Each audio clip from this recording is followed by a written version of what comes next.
Good afternoon, everybody, and welcome to the Day After Podcast. My name is John, and I'm here with Haley again. Hello! And as is tradition, after watching every Pixar film in chronological order, we're back for some more bonus modes. This is a review of Pixar's 24th theatrical animated film, Luca, released in 2021 and directed by Enrico Casarosa, who had previously worked on La Luna, the short film from Pixar's collection. Theatrical, I guess, is kind of up in the air because it's on streaming. But regardless, it's a very, very good flick. That's a very weird distinction, but that's not here. Yeah. Enrico, okay, I'm going to get my biases out of the way. you already know Coco's our favorite Disney film. That's Pixar film. It's our favorite Pixar film. And I think a lot of it has to do with it diving neck first into the culture, but in a way that didn't feel like a coat of paint. Yeah, and watching this set in Porto Rosso and seeing the little trailers about it, I told John, I was like, I'm so glad to see a movie set in Italy that isn't set in, like, Venice or Rome or, like, some picturesque Italian countryside full of wine fields. This is a kind of very small, rickety-dink beach town. Like any other beach town place. Normally we don't worry about spoilers here. But because this is a brand new release, we will warn you when we enter spoiler territory. Yeah. But I do really like this could have been not any random island, because it is very, very deep in the Italian culture. There's pasta, gelato, bicycling is not Italian. But, and Vespas every third word there for a while in Act 1. Yeah, it's fine. And there's Vespas everywhere. I like the culture. Like Coco, this is a celebration of culture without the movie constantly holding its hand out and going, aren't I so inclusive? Now, I really, no, not Peter Song. What the fuck? That guy I love who directed Toy Story 3 and Coco. I feel terrible, but let me come back. After Johnny's judging you. Yeah, it really is terrible. In the same way that Cars was John Lasseter's love letter to Americana, this is Enrico's, the director's, not Pixarification, but it's an animated film based on his memories of meeting a boy during his summer in a small island town similar to Porto Rosso. Yeah, and I like... I'm always weirded out by movies that draw on the director or the writer's real experiences. Interesting. Because sometimes, I mean, they can either play off as, like, really jaded, they can play off as, like, too... And I was like, how are you going to make that work in a you don't want film? it. You don't want it to become, look at this cool thing that happened to me. Yeah. Yeah, or that you don't want it to be like any dad telling you the story of one time when they were 7, they rode a bike up a cliff. Like, I mean, but...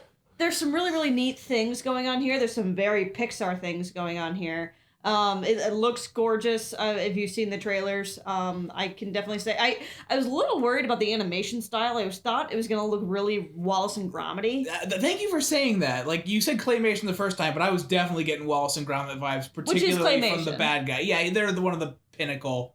Yeah. Claymation people. But it's really not. It flows together really well. You get used to the style really quick, and you really appreciate what it can bring to this particular story. Yeah, and I appreciate the snappy animation. Let me just, before I delve back into the animation, put it through the Pixar test. One previous CEO of Pixar said, you only do movies that you could only do with animation.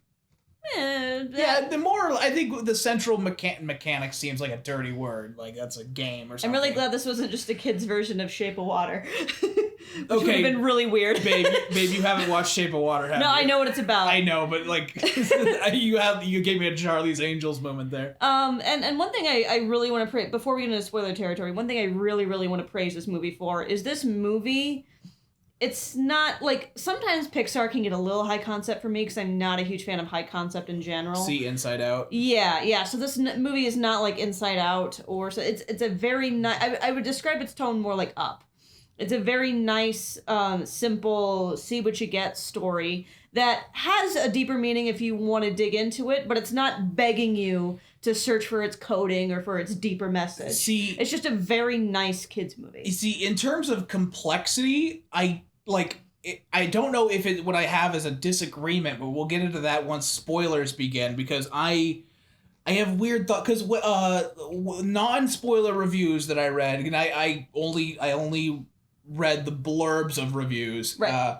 So a couple people had issue with this being either too simplistic or too childish of a Pixar movie. And I want to go back to what you said about Inside Out. I like it more than you do, but not every Pixar movie has to be Inside Out. Yeah, or Toy Story 3, which has so many complex plot developments and story beats. This is just a very nice, like, kid learning about himself movie, which is what great kids movies are. You know what it is? It's elegance, and by that what I mean is it's got a lot of interpersonal conflicts that aren't that are caused by one mechanic in the movie that's established right away, and then so with that out of the way, I think we're gonna give the spoiler warning while we jump in. You guys, it's free on Disney Plus. I'm a big Pixar fan. You won't have wasted your time. It's really, really good. I really like this. Yeah, it's really nice. It's very refreshing. Again, if you're looking for something like really, really deep and meaningful, you're probably not going to find that here.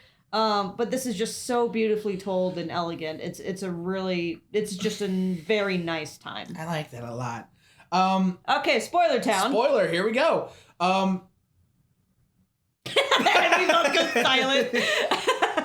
Well, here's one thing I like, and I really apologize. Sorry, one thing I really do.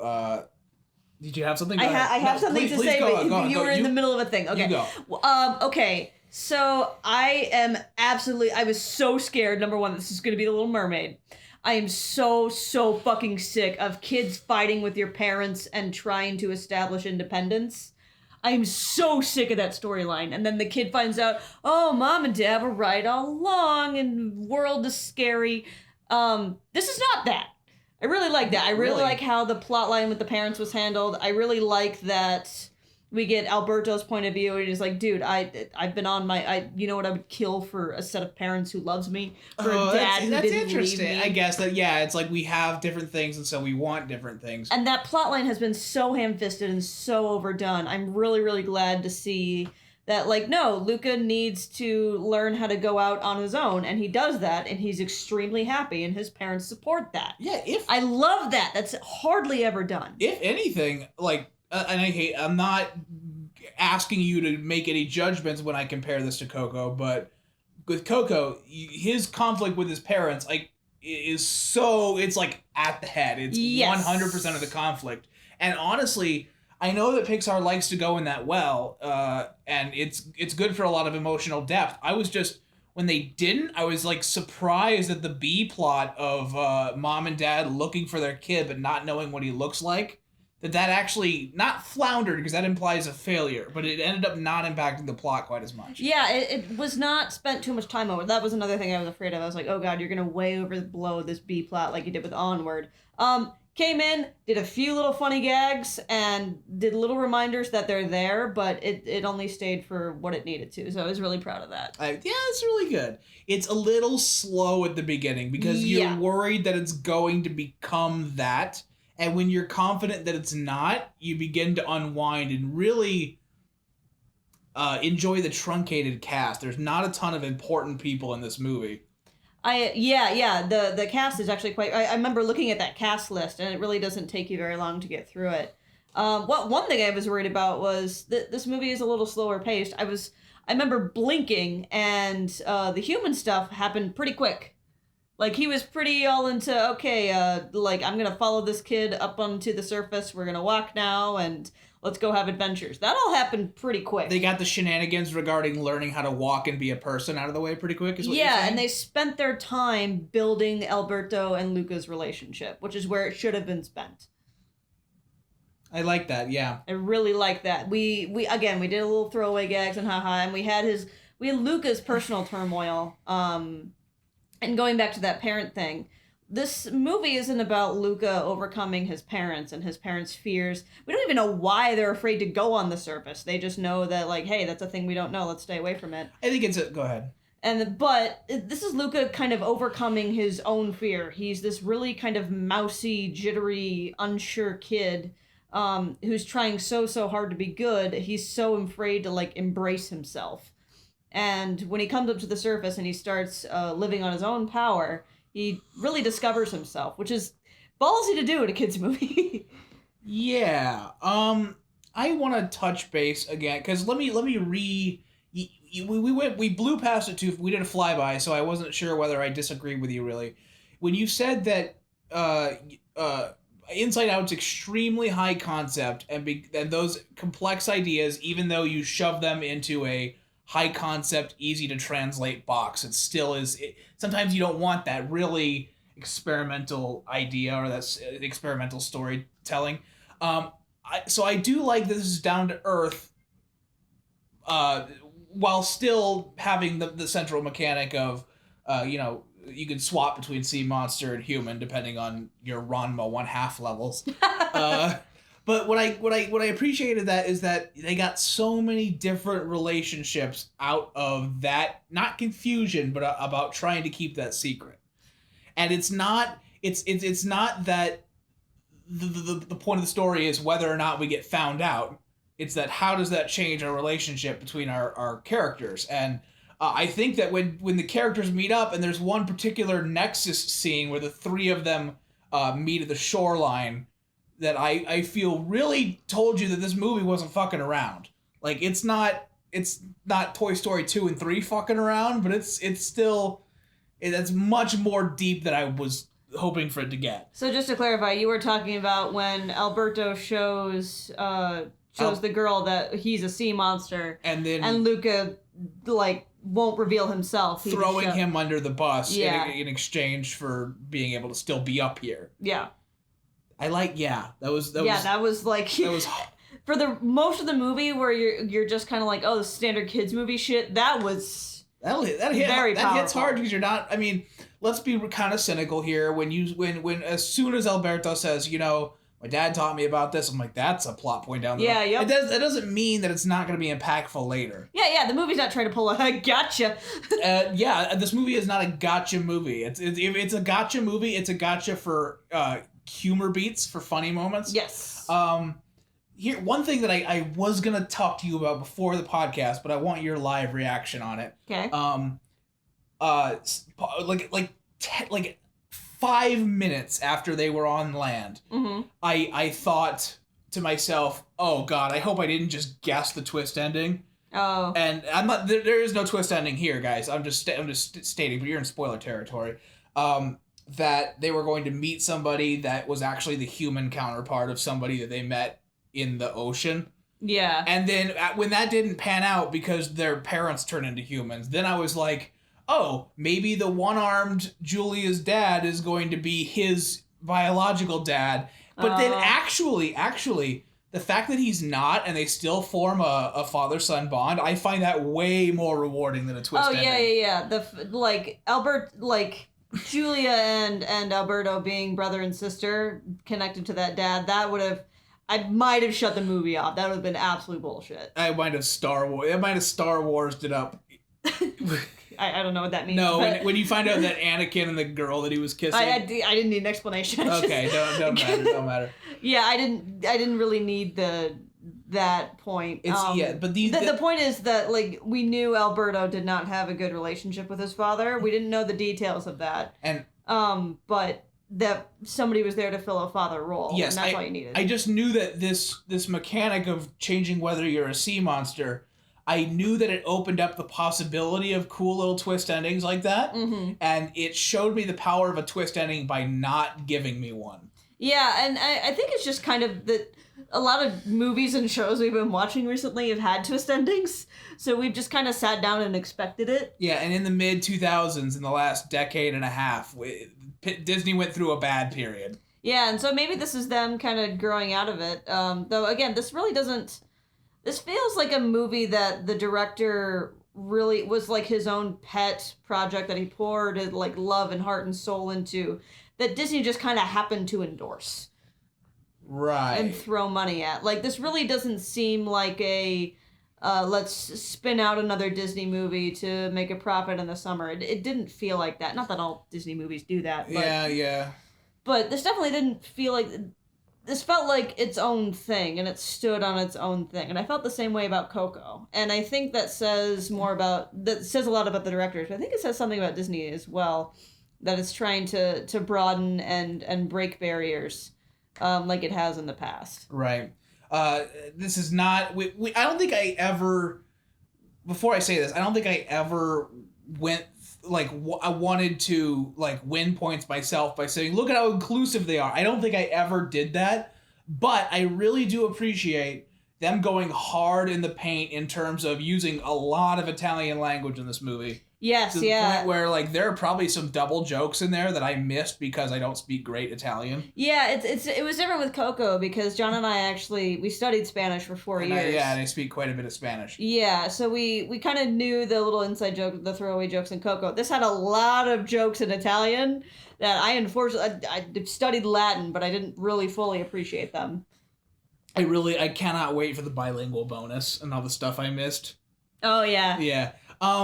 Okay, this has been a little high concept. I appreciate this. Let's get a little shallow here. I really appreciate that the villain of this movie is a shallow asshole with no other motives. He's like Sid from Toy Story. Like, he's just a straight up dick. He's like if Anton Ego was a caricature of himself, and that's already tough to do. I think you discredit Anton Ego there. Okay, yeah, Anton Ego's got quite a bit going on for him, but this is just he's a bully. That's all he is. There's a scene where like he punches a child. Yeah. I mean, he is a child, so it's less weird, but. Yeah, well, he's a man, you mean the bad guy? Yeah, the bad guy is not an adult. He's like Are you kidding me? He's like a younger teen. I'm gonna look this up while we talk. Yeah, he's got like a little wispy mustache. Maybe it's the mustache that threw me off. I just assumed he was a man-child, and that's No. I think he's just like a bully that's bigger and a little bit bigger and older than these kids, and thus picks on them because he's an asshole. He's such a dick, and sometimes you just want a dick. Yeah, like you can't like. Pixar wouldn't be huge if it did 24 this bad guy in a row, but sometimes that's what you need. Yeah, and the villain here, he's not really meant to be. It's gonna sound bad, but he's not really meant to be a character, and by that I mean he's not meant to be like on the level of Luca. We're not delving into his psyche about why he is the way he is. That's he's refreshing. That's refreshing. He's an asshole. It would have been. That's it. Oops. That's all we need. There would have been way too many story beats if he had some sort of thing that needed to be explored. Yeah, and we don't. He's he's all crazy about sea monsters, and he tries to stab the children, which is kind of freaky. Yeah, there's like a stabbing mode. Yeah, I've been putting... Way too many people in this movie have harpoons. And it's always funny, so it's less horrifying, but good lord. I was always worried, and this is as close to Cinema Sins as I'm gonna get, but I was like, when it's set up that Alberto's gonna take one-handed dad fishing, I'm like, is that gonna fuck Alberto up? This is like his family. Yeah. But they help him catch the fish. And it's like, nondescript fish, yeah. Yeah, like, yeah, you people eat these, that's fine. It's not like I knew them or anything. But I mean, I don't know, he's like a Luca, like herds sheep fish. So I mean, why else do you herd sheep unless you're gonna eat them? Okay, that's fair. That's not a yeah. I don't want to get too CinemaSinsy on that. Yeah. I'm gonna bring this up to you, because you remember what I said about the pasta girl. Oh yeah. The same. I'll tell the audience in a second. The same is for the bully. Oh, okay. Same for him. The pasta girl. Okay, so the bully, yes, and then also the pasta sponsor, the girl who organizes the race as a sponsorship for her pasta brand. Yes. When they Italian dubbed this movie, both of those actors just spoke the script again in Italian, which is really cool. Yeah, I guess they didn't have to redub it over. They re-recorded it themselves. And I get that's just economic. Yeah. I think I'm ready to wrap. I enjoyed this a lot. As soon as I get past the first 15 minutes, it was a ton of fun. Yeah, I tried to go into this with zero expectations because I didn't want, other than me jokingly saying, please don't be a Little Mermaid at the beginning. This movie seems high concept as fuck because it's about boys who are like sea monkeys traveling to the surface and learning how to be a human. You'd think there's a lot to mine there, and it ends up just kind of being this very nice, like, simple, heartwarming story. Yeah. So it's really cute. It's very nice, and again, there's something deeper to dig there if you would like that message, but it's not begging to be interpreted. No, it is not. We won't spend extra time here sticking it in our Pixar ranking list from last year, However, this is going to be our last episode before we start a new series.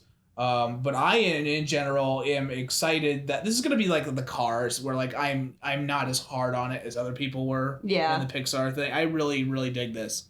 I think I might actually like it a little more than Soul, but it's been a while since I saw Soul. I kept comparing it to Onward in my mind, just because that was the most recent Pixar movie we've seen, and I will say I probably like this better than Onward.